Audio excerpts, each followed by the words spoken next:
Good morning everyone. आज हम discuss करेंगे इंटरनेशनल लॉ को संक्षेप में। जैसा कि नाम से ही स्पष्ट है, ऐसा लॉ जो इंटरनेशनल लेवल या इंटरनेशनल मैटर पर अप्लीकेबल हो उसे इंटरनेशनल लॉ कहते हैं। Human beings are social animal, ये अरिस्टोटले का कथन तो सभी लोग जानते होंगे। किसी एक व्यक्ति की सर्वाइवल, हैप्पीनेस या सक्सेस किसी अन्य व्यक्ति के एफर्ट्स पर किसी न किसी तरह से निर्भर करता है। ठीक उसी प्रकार एक देश किसी न किसी तरह से दूसरे देश पर निर्भर रहना पड़ता है।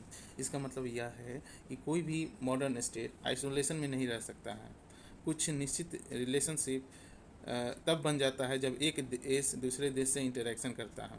ऐसे रिलेशन को रेगुलेट करने का या गवर्न करने का इंटरनेशनल लॉ उपयोग करते हैं। दूसरे शब्दों में कहें तो आप लोग जानते हैं कि transport, communication, scientific invention, trade, commerce, exchange of ideas और भी बहुत सारे ऐसे मैटर हैं जिस पर एक देश या दूसरे देश पर निर्भर रहना पड़ता है और इस वजह से इंटरेक्शन होता रहता है। ऐसे इंटरेक्शन को इंटरनेशनल लॉ रेगुलेट करता है। मोस्टली यह देखा जाता है कि स्टेट की कंडक्ट या रिलेशन को गवर्न करने का काम बाईलेटरल या मल्टीलेटरल एग्रीमेंट और इंटरनेशनल अप्लीकेबल रेगुलेशन करता है। इंटरनेशनल लॉ का कार्य होता है इंटरनेशनल पीस को और इंटरनेशनल स्टेबिलिटी को मेंटेन करें, इंडिविजुअल्स और इंटरनेशनल ऑर्गेनाइजेशन का राइट और ड्यूटी इम्पोज करें। इसके बावजूद भी इंटरनेशनल लॉ बहुत सारे चैलेंजेस को फेस करता है, जैसे international war, international terrorism, depletion of ozone layers etcetera. International law का स्कोप बहुत बड़ा है। इसका सब्जेक्ट मैटर न सिर्फ स्टेट है बल्कि इंडिविजुअल, इंटरनेशनल ऑर्गेनाइजेशन और नॉन स्टेट इंटिटीज़ भी है। डिफिनीसन। सोवियत डिफिनीसन के अनुसार इंटरनेशनल लॉ ऐसे टोटलिटी ऑफ नॉर्म्स है जो कि दो या दो से अधिक देश के स्ट्रगल या कोऑपरेशन को रेगुलेट करने का काम करता हो। लॉरेंस के अनुसार international law rules of law है जो कि इंटरनेशनल ऑर्गेनाइजेशन का संबंध स्टेट्स और इंडिविजुअल रखता हो।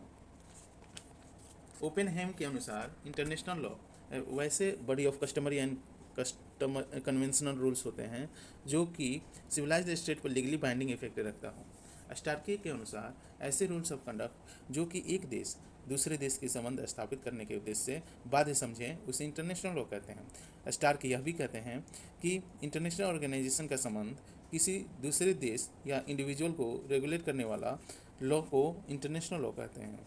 दूसरी जगह वहीं कुछ अन्य ज्यूरिस्ट का कहना है इंटरनेशनल लॉ लॉ है ही नहीं। मैं आपको बता दूं कि उन ज्यूरिस्ट का कहना इस आधार पर गलत है कि जब इंटरनेशनल लॉ लॉ है ही नहीं तो इंटरनेशनल रिलेशन को कौन रेगुलेट करता है, चाहे वह इंटरनेशनल ट्रेड हो या इंटरनेशनल ट्रांसपोर्ट वगैरह वगैरह। ऑस्टिन और होलैंड का कहना है कि चूंकि इंटरनेशनल लॉ ऐसी अथॉरिटी के द्वारा सेट और इन्फोर्स्ड नहीं की जाती है जो कि सोवरेन स्टेट्स का कॉमन सुपीरियर अथॉरिटी हो, और इसलिए इंटरनेशनल लॉ लॉ हो ही नहीं सकता बल्कि पॉजिटिव मोरालिटी हो सकता है।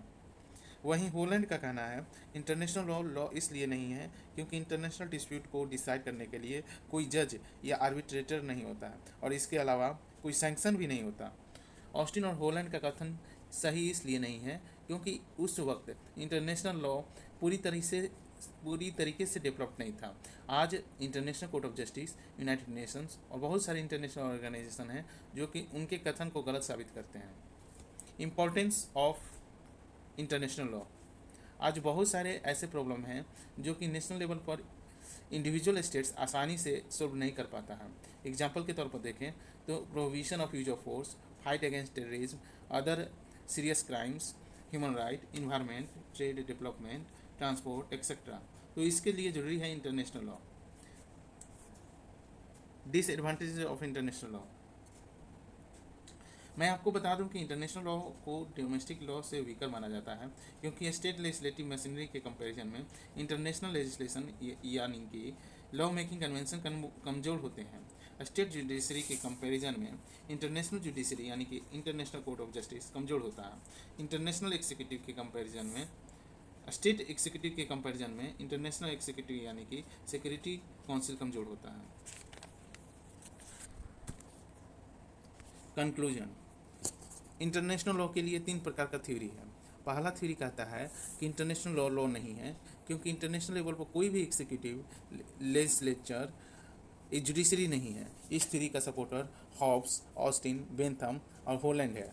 दूसरा थ्योरी कहता है कि इंटरनेशनल लॉ लॉ है क्योंकि international executive, international judiciary, international legislative, ये तीनों चीज़ इंटरनेशनल लेवल पर है। बहुत सारे डोमेस्टिक कोर्ट और इंटरनेशनल कोर्ट के केस में इंटरनेशनल लॉ को रेगुलेटरी और वैलिडिटी प्रदान की गई है। इस थ्योरी का सपोर्टर स्टार्के, ओपेनहेम, ब्रेले है।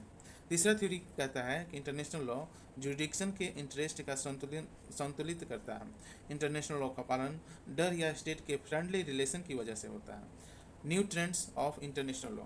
पहले के समय में इंटरनेशनल लॉ का ऑब्लिगेशन का आधार सोवरेनिटी ओरिएंटेड कंसेंट था, जो कि आजकल परिवर्तित होकर कम्युनिटी ओरिएंटेड कंसेंसस हो गया।